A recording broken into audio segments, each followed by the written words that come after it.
Hey everyone, and welcome to Screams After Midnight. I am Peter, that is Tim, and if I sound like I'm being a little bit condescending in my tone, it's because I'm not happy about the movie that we had to watch for this episode.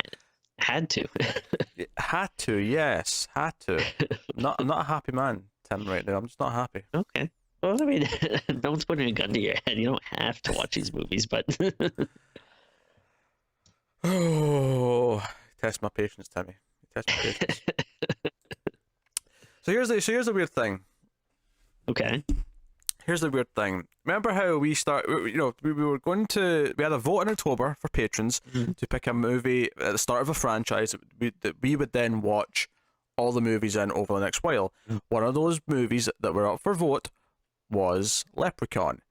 It didn't win. Hellraiser won. We did Hellraiser, so we're going to be doing Hellraiser sequels over the next while, every so often. And then, out of nowhere, it was pointed out to us that there's a new Leprechaun movie coming, and at first we were told March. That is incorrect, Tim. Oh no. It's even sooner than that. Okay. What is it? When is it? Next freaking month. What? December? December 11th. Which is annoying in multiple levels because it means that not only have I been roped into Leprechaun as a series, it also means that we're not even going to get to the new one when it first hits. It's not going to come until a few months later at the earliest. You know what? It makes sense though. It's December. It's Christmas time. What better time to think of leprechauns than? Yeah. What fools we were for assuming they might try and put it in the month of St. Paddy's Day. No, not that month. No, okay. Christmas time. God damn it! I'm not happy. That's nuts. I did not even realize that they pushed the date up that much. Wow. Oh my god. So I mean, I guess it'll make a nice Christmas present, but I'm not watching it until I have to when we get to that point in the franchise. But Joe, the annoying thing is, Tim, had I found out about this December date before I watched it, I would have just said, you know what, there's no point in doing them because we're not going to make that date. But because we already watched the first one and now we're doing the first one, now we're on the train, baby. Now we have to do them all. I hate you so much. Wait, me? Yeah, knowing my luck, in a couple of years' time, we're going to get the boy versus Leprechaun. I'd be down. Gonna be Brahms and Leprechaun. Brahms versus Charms. Brahms versus Yeah. We will start spoiler-free, as we always do. We will give you a warning before we go into spoilers.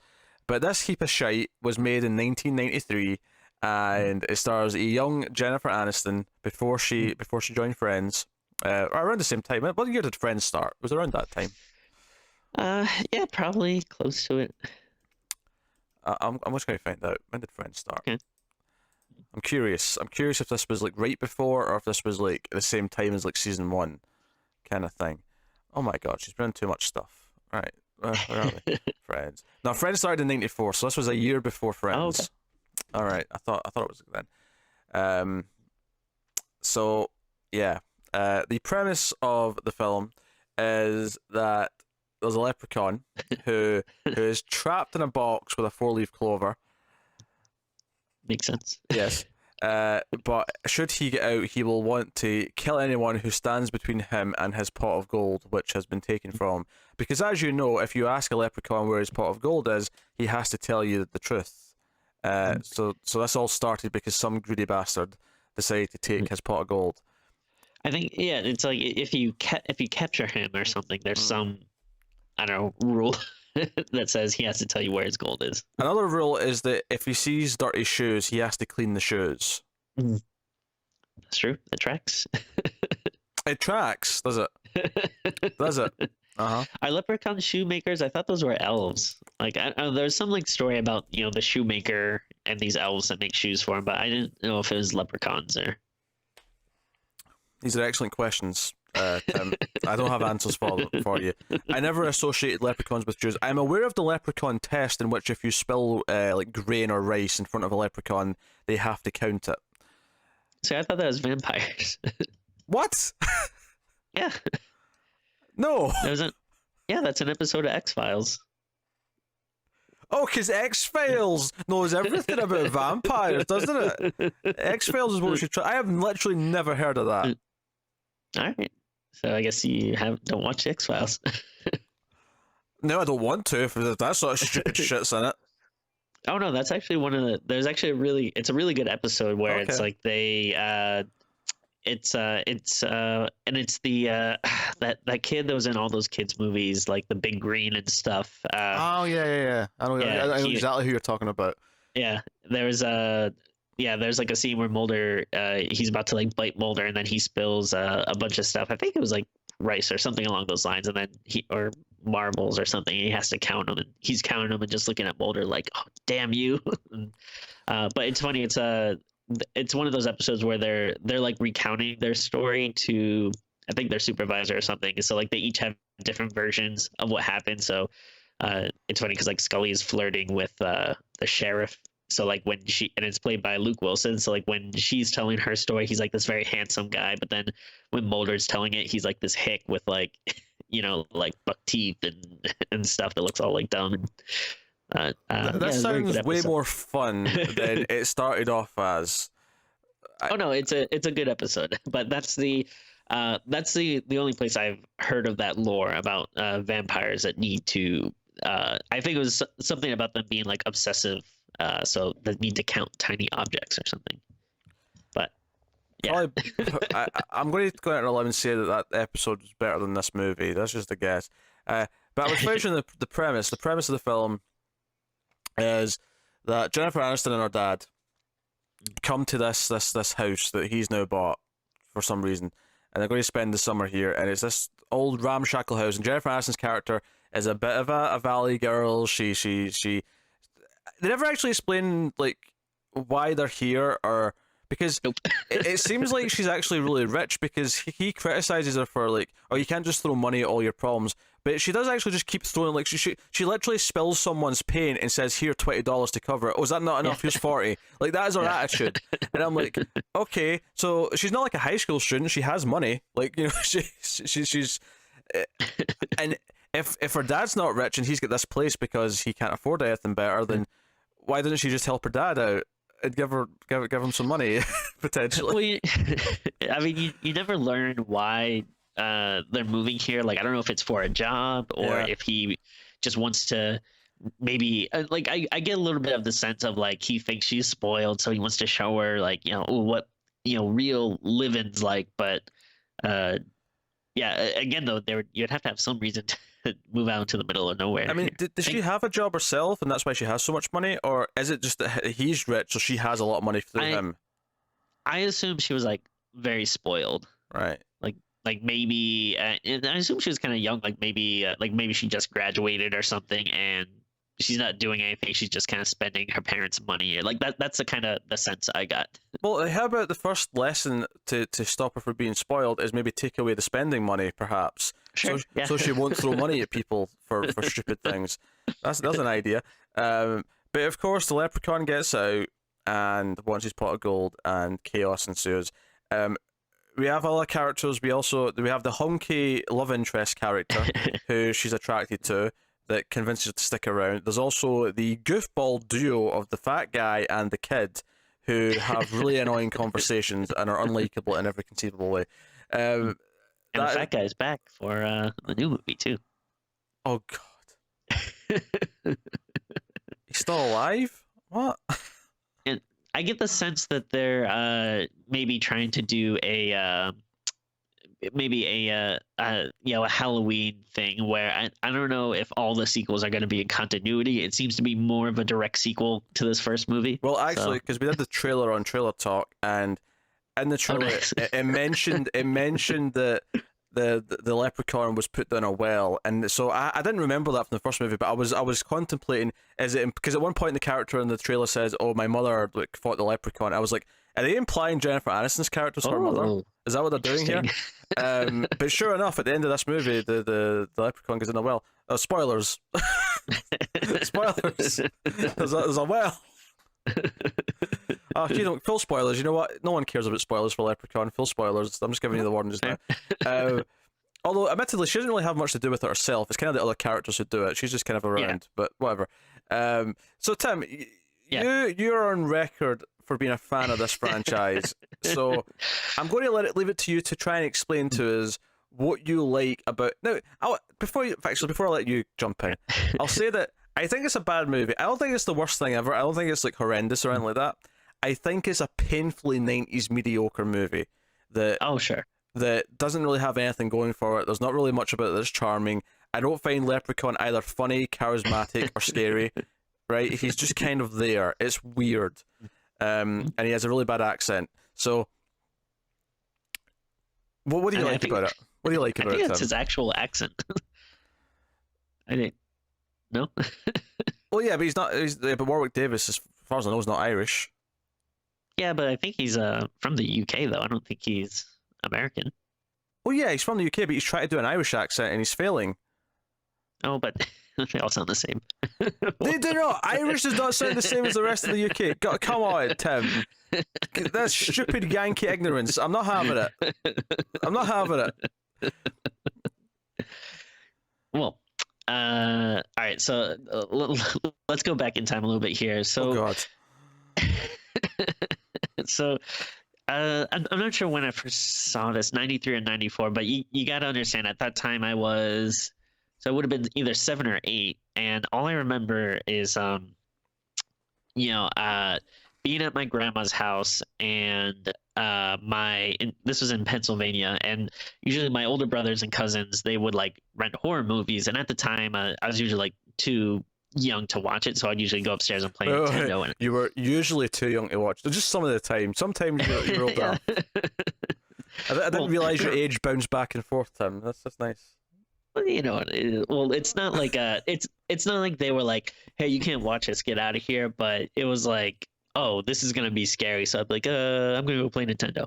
But I remember like sneaking down the stairs and just kind of watching through like the banisters this movie, and I don't know if I watched all of it, but I just like vividly remember as a young kid just like watching like the pogo scene and just seeing this evil leprechaun, and as a kid it freaked me out, and obviously watching it now it's very silly, but it was always something like my families and stuff would rent when we usually would like go home or something, and so I do have a little bit of like nostalgic love for this, and like me and my brothers and stuff will joke about it because it's very cheesy. So I'm not gonna say that they're good movies at all. Like watching this, it's like it's pretty painful at parts. Like it feels like they're trying to do a cheesy like a cheesy B movie thing, but there's also like it's not filmed very well. Like I when I watched this first one, and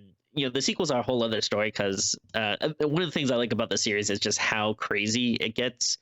Like it's because I do like when they do like evil versions of things, even though they're almost never good. Like I like what's like, oh, like evil Rumpelstiltskin, evil Pinocchio. They usually always are shitty, but I kind of like that conceit. And I don't know, I do like Warwick Davis a lot.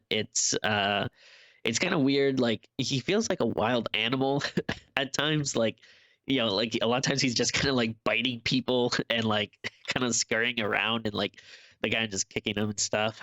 Also, like he feels like kind of horny. Like it seems like a part of him like wants to just bone down, which we'll definitely get a lot of in the second one. It's pretty much the whole premise of that one. But I don't know. I have a lot of nostalgic love for this movie, even though it's clearly not very good. Okay, Tim. No, I'm knocking my headphones off. Tim. Yeah. Listen here. What's up? I have questions to ask you about this movie. Okay. I want you to explain some things. For example, where does the leprechaun get not one, but two, count them, two miniature vehicles that he drives around? Two of them. There's one that he has like a little truck that he drives on the road to like the hospital or whatever, or into town, and then he's got another one that's got like pitchforks sticking out of it. It comes out the farmhouse. Where do they get these vehicles? Well, I mean, I'll answer this question. It'll probably be the same answer for almost any question, and that's just gonna be magic. He's a magical creature. What do you like? What do Oh, you want? piss off. Well, here's what I got from that though. Like the little car or whatever. It seemed like some type of toy car or something. So I assumed he's I don't know, finding these type of toy vehicles or whatever, but then through leprechaun magic, like kind of speeding them up and making them a little more dangerous. Like yeah, that because that second vehicle that explodes out the barn, it like overturns their car. Like that's some pretty heavy duty machinery. Some twisted metal level car combat, yes. Yeah, I'm surprised he was never a playable character in that. Give it time. Yeah. No, I think the characters are annoying. That like there's very little chemistry between Jennifer Aniston and the love interest dude. Not that anything ever really happens between them. It's just kind of like there's an attraction, so she wants to impress him because he thinks she's a spoiled, city girl Like, who can't do anything. everything happens so fast in this movie. Like, that's what makes this. I think the later sequels are a little more fun, and that's kind of what I enjoy more because I think they embrace the cheesiness. Where it's very cheesy, but it feels like they were also trying to make a legitimate movie in this one. Where like the sequels are just like, yeah, we're just gonna be batshit crazy. Who cares? It's Leprechaun. Like people know what they're getting. But like it feels like this are actually trying to have a story, but everything is so rushed. Like literally with Jennifer Aniston's character, it's like, I hate this. I'm moving. I'm out of here. She sees a guy and she's like, no, let's stay. But then like, there's multiple points throughout the movie where it seems like she hasn't grown though. Like it seems like she's still wants to leave. Like she's like, oh no, let's go again. Like there's no arc. Like they set up this thing where Yeah. she's very materialistic and kind of vapid, but and I mean she's not like unbearably like unlikable or anything like that. She's just kind of like a typical movie character, but she never grows or she never learns anything. She never like, and it's weird. Like the dad gets bit in the leg early on in the movie, and he just leaves the movie. Like he's at the hospital for the rest Yeah. of the movie. He never comes back. Yeah, he's gone. I think it's his arm though. He gets bit, right? Because he reaches into the tree trunk or whatever. Oh, you're right. Yes, this is the arm. It's the arm. No, it's it's the love interest. I guess he's Yeah. like the bear trap. Which again, there's like this animalistic quality to the leprechaun that I do enjoy. I think he's a really boring character. He's not that interested as a villain. It's kind of like you're kind of going for a Freddy Krueger thing almost with his sense of humor, but it just doesn't feel there. He doesn't have the presence. Yeah, this one is definitely like the least fleshed out. Like it's like it seems like they're trying to give him stuff like maybe he'll rhyme, maybe he'll clean shoes, and it's like they throw a lot of stuff out there, but it always kind of seems to bounce back and forth to like They literally throw shoes at him at one point just so they'll distract him because he has to clean the shoes before he can chase after them. That's a scene. How can I not think of this movie as silly, right? And not that I can't enjoy silly. Silly can be great, Sure. but I feel like this is silly without any like redeeming fun factor to it. I don't know. The pogo stick kill is probably the best kill of the movie. Yeah. But Well, I think the problem is it's a very silly franchise, and you see more of that like when you get to the later movies where he's in outer space and in the hood and stuff. That's when you can really embrace the cheesiness. But yeah, I think this movie actually makes it one of the, a little bit of spoiler alert, but one of the worst in the series because it is like they're not really fully embracing it, and they're still trying to like have actual characters and give them some type of story, but they're doing it really poorly. I'm going to go out on a limb here and say that it's not worse than the Hornswoggle WWE one that came out a couple of years ago. Oh, I mean, yeah, you know me, I like you said, I'm a self-proclaimed lover of this franchise. That reboot is absolutely horrendous. It's like I can't even count it. It's the Rob Zombie Halloween of the Leprechaun I think franchise. I'll enjoy when we get there, Tim, just because you'll be in pain and I can mock you, I can mock the series, I can have fun, and it's going to be delightful, and it's going to be cheery. All right, well, we got about 6 or 7 movies where that'll be you. So, so at one point, Jennifer Aniston just gives him his gold back when she figures out where it is. It seems like it's all over, but he counts it and there's one missing, and it's because the fat guy ate it.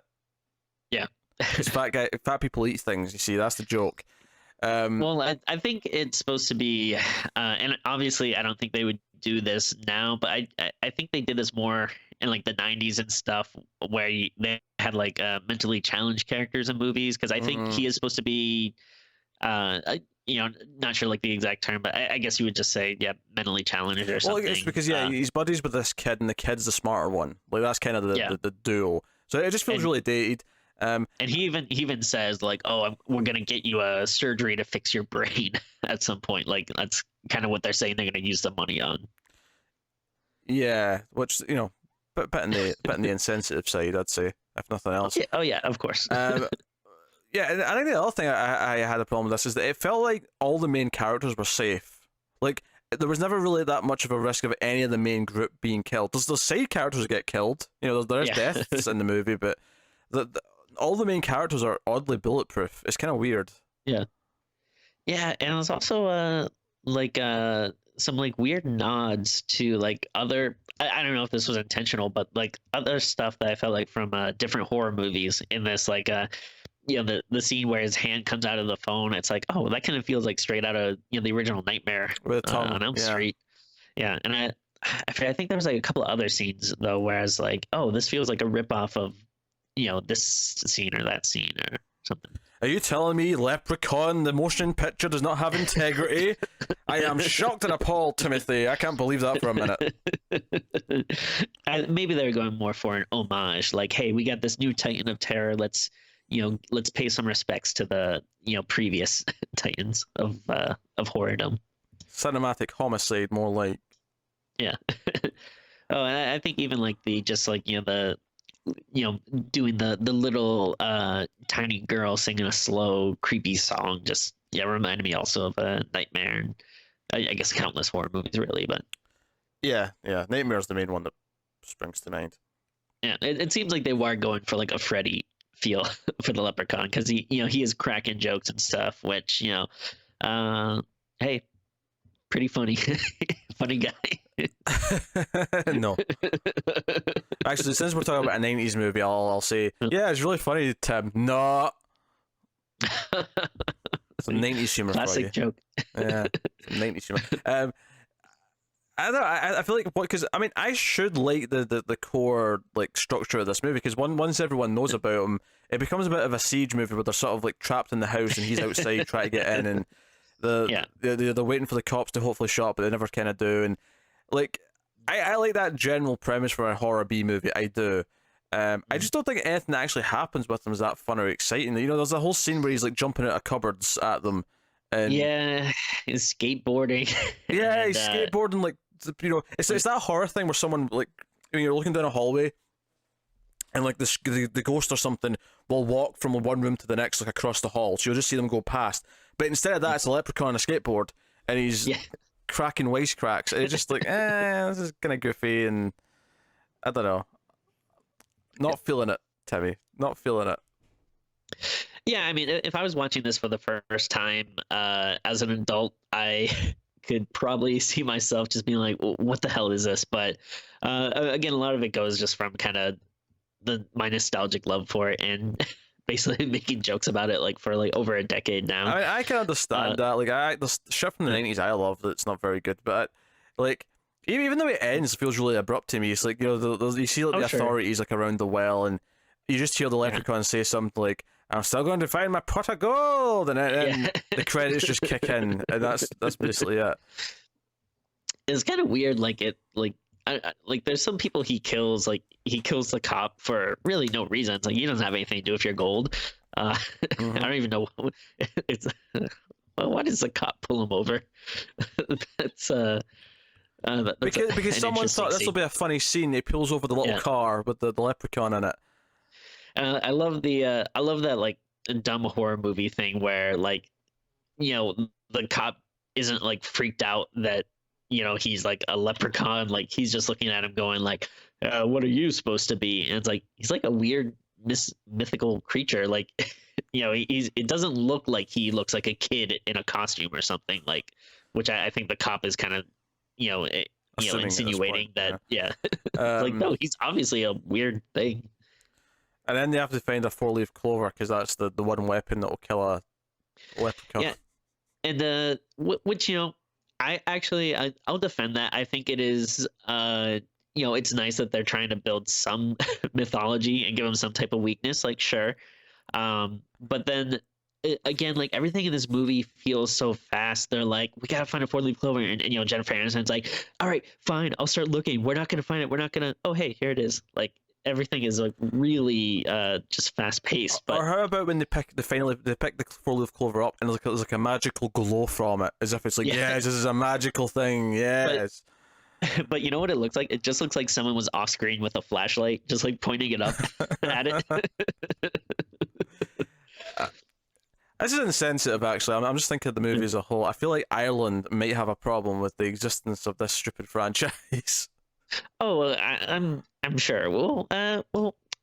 Actually, maybe I don't know. I could see it going either way because some people, even they, like how even if maybe it's not sensitive, you kind of sometimes you like people like making fun of you. Like if there was a like a weird cowboy, American horror movie, like I'd be like, oh, this is kind of cool.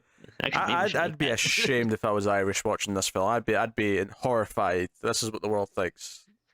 Horrified. I don't think that people think that that's an accurate representation of what the Irish are like.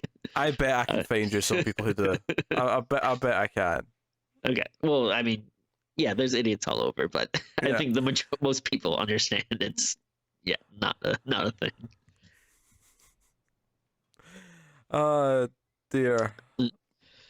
I mean, I was going to say, is there a Scottish equivalent? I suppose the Scottish equivalent is probably the Loch Ness Monster, but that doesn't feel insensitive when someone does something with the Loch Ness Monster. The Loch Ness Monster is a mysterious beast.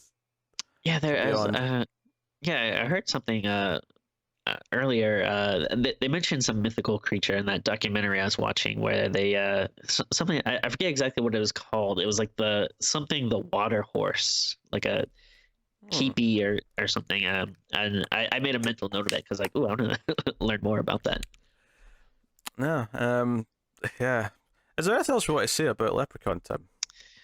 I mean, it's I do like I like Warwick Davis. I like the idea and the premise. I like the way the series goes. I think what's just hard about this first one is it's like it feels really fast but also slow at the same time, if that makes any sense, because it's like the story like goes like forward really quick, but it's like the actual filming of it always feels like people take a second before saying their lines. It feels laxed. It feels kind of like a TV movie as opposed to an actual movie. Oh yeah. And I think one of the things that I was noticing as well is that whole section where the cop pulls him over and then there's a whole chase in the woods before he kills the cop and all that stuff. That's all happening before. That's when the others have taken the dad to the hospital, right? And it's like a good halfway through the movie before any of the main characters even knows about the Leprechaun, really. Like there's a long time when they're just, it's, we cut to scenes from the cop being killed to Jennifer Aniston refusing to eat the meatloaf, and it's like, and in the diner, and they're like, no, you should eat the meatloaf. You shouldn't be so stuck up. And she's like, no, I want a salad, and I want a water, and they don't have my salad here. Yeah, just and like that.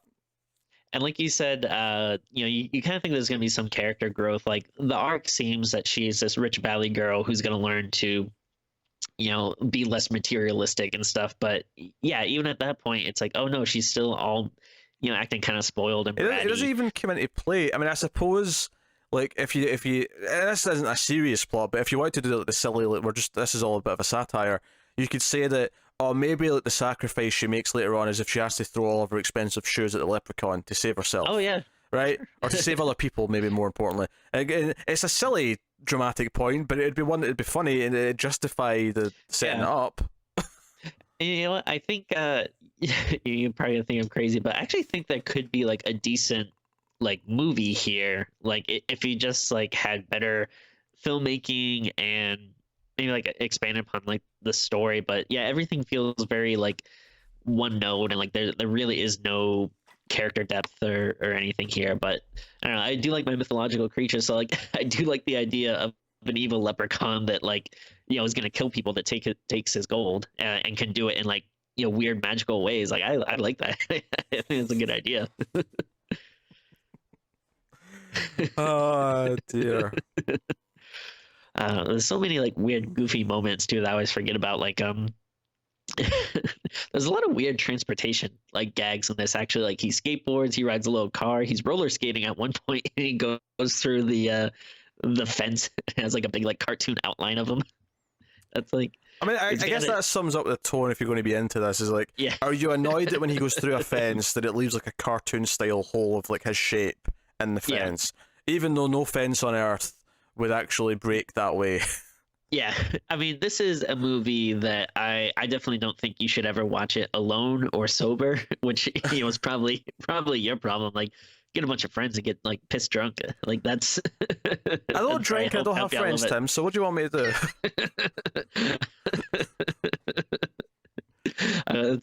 It's a tough one. Yeah. But yeah, well, I mean, the former is actually true. I don't drink, so I have learned to enjoy bad movies completely sober. It's just the way I do it. But I don't think this is an enjoyable bad movie. I think this is kind of a boring bad movie. It's not the worst thing ever, but it's just kind of a boring, forgettable bad movie. Yeah, I mean that's why I think no one really, when people talk about Leprechaun, they make the jokes about Leprechaun in the Hood and Leprechaun in Space. No one really jokes about this first one because it is kind of just boring. Like, if no one would remember the series if it was just this movie. Like, the only reason why they remember is just because like how many sequels and how crazy they are. Like, I think that's what's more memorable about it. And and I'm pretty sure Jennifer Aniston gets ashamed if you try and bring this up to her. Oh, by the way, your first movie, that was Leprechaun, right? It's like, we don't talk about that. We don't talk about that.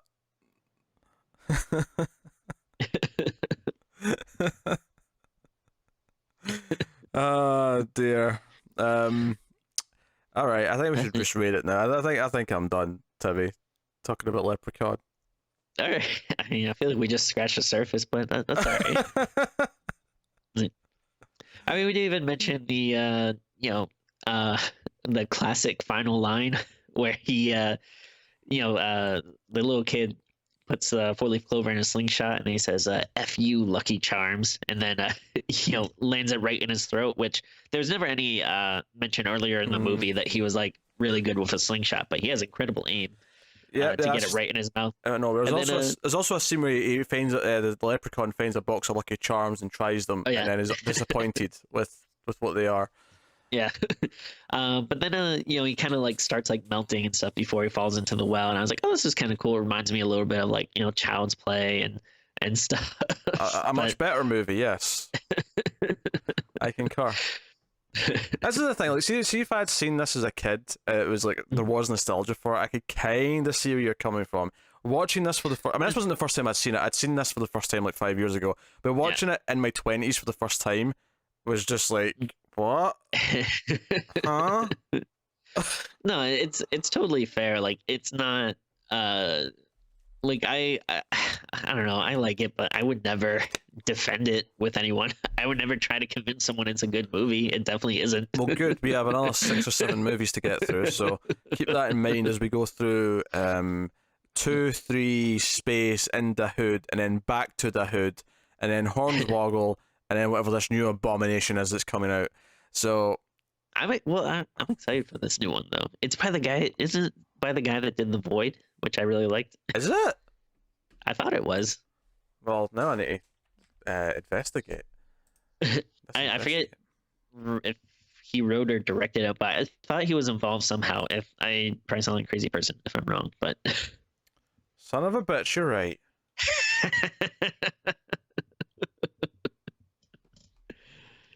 Stephen Kostansky.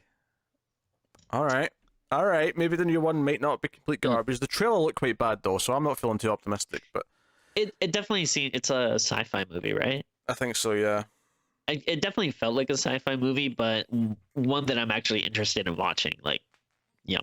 It's not like Anna Cobra versus Toad Frog or whatever sci-fi does now. Yeah. They're also apparently planning to do Critters movies and Killer Clowns sequels. So we'll see. We'll see how that goes. You know what? I would. a couple of years ago, I'd be like, no, like don't let sci-fi anywhere near these franchises. But I don't know. Like I really like Channel Zero. That's a sci-fi show. I think they have a couple other good shows too. I mean, I, they were doing The Expanse until they gave it up and Amazon took it. uh, But I mean, they have done some good stuff. actually, I haven't. Krypton's surprisingly pretty good. Okay, there's that. I haven't seen Happy, but I wanted to. I was lukewarm on it. It kind of Okay. I wasn't feeling that one. But it's not so much that the production itself was Yeah. poor. It was just I the writing. I don't know. So I don't know. Maybe if they are like turning themselves around and they're like, all right, yeah, we don't want to be known for just these cheesy Sharknado movies. Like now we're gonna maybe put a little effort into some of these things. Like I don't know. Like, it could be down to see some of these franchises get a resurrection. I'm looking forward to doing the Critters franchise when we find out when the new one is coming in a year or so. It's time. Yeah, that'll be fun. All right, let's rate the movie, Timmy. What are you giving Leprechaun? Okay. Well, I mean, I still can't go too high because it's not a good movie. It's definitely not like filmed good. But I do still have like a lot of nostalgia love for it. And I don't mind watching it again if I'm with friends. I can make fun of it. I still enjoy it, but a lot of the filmmaking and stuff is pretty poor, and it is one of the more boring ones of the sequels. So I feel like I'm gonna give it a. You'll probably still think it's too high, but I'm gonna give it a 4. Actually, that's what I was going to give it. Oh, really? oh, oh, Well, I thought you were gonna give it like a 2 or something, but no, because it's not. It's Like- not. It's not a complete garbage. It's not one of the worst things Yeah. ever. It's just it's a boring, bad, forgettable '90s movie with stupid Yeah. things in it. That's a 4. Like sometimes, Tim, you'll sit there and preface your score for like 5 minutes and then say the exact same thing I was going to say, as if you were expecting me to go really high or really low, depending. No, it's a 4. It's just not good. Is the thing. no, yeah, I think it's totally fair. But it'll be interesting to see if the scores rise as we go through the series. I don't know if they will, Tim, but we'll see. We'll see. I wouldn't expect the graph of Leprechaun scores to erect as we go, but I mean, we'll see. Okay. Maybe if you get some lucky, if you get a 4-leaf clover and some lucky charms, maybe things will Ooh. work out. I don't know. But Alright. that is Leprechaun. Let us know what you think of the first one in the comments below. Like and subscribe, all the usual stuff. If you want to get us on Twitter, get us at Screams Midnight for episode updates and so on and so forth. You can get us on patreon.com/MailFuzzTV. If you want to support the show, the channel, and everything we do here, you get some bonuses, you get some early things, you get some various voting rights and whatnot. Point is you feel warm and fuzzy because you get to support what we do and keep the episodes coming, and forever and ever, and all Leprechaun sequels. Yeah. But that is us, so thank you once again for watching or listening. We always appreciate it. Keep watching scary movies, guys, and we'll see you next